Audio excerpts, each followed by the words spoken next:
On a rugby field, respect for your opponent is one of the things that makes rugby stand apart from many sports. But talking with Kai and Carl here today, we're going to talk about a different layer of respect in the game of rugby.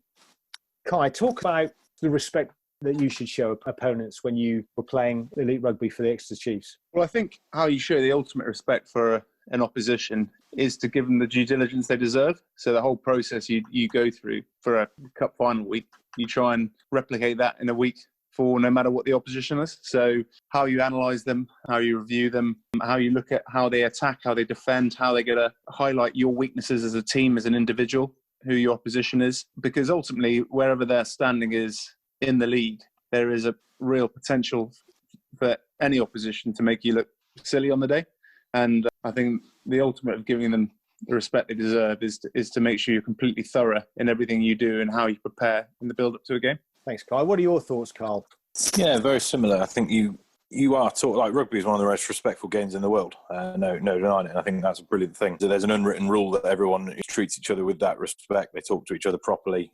Even in the heat of the moment, it can be quite interesting to see sort of 30 brawling blokes just suddenly brought back down to earth by a bloke with a whistle. And I think that's brilliant. But like Kai said, the best way to respect your opposition wasn't to fear them or to worry about them. It's to do your absolute best. And we were always taught that you don't show respect by ticking the scoreboard along or changing the way that you play one week to the next. You show your respect by absolutely going out there and doing 100%. And if that means driving 50 points into them, then that was it.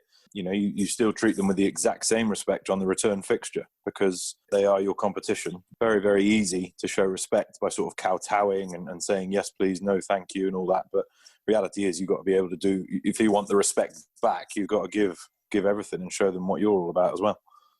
Yeah, indeed. And Kai, that transfers into the business world as well, doesn't it? Well, yeah, of course it does. I think it transfers into business, into life, into how you go about things, how teaching my kids the values and core values of life, really. I think if you bring that into any walk of life, I think it sets you in good stead, really. And the final word from you, Carl. I think you're dead right, Kai, 100%. I learned early on in my career that there's a right way and a wrong way to give respect. If you don't respect the process, respect the opposition, then you don't deserve to get the victory at the end of it. Thanks, guys. As ever, great insight.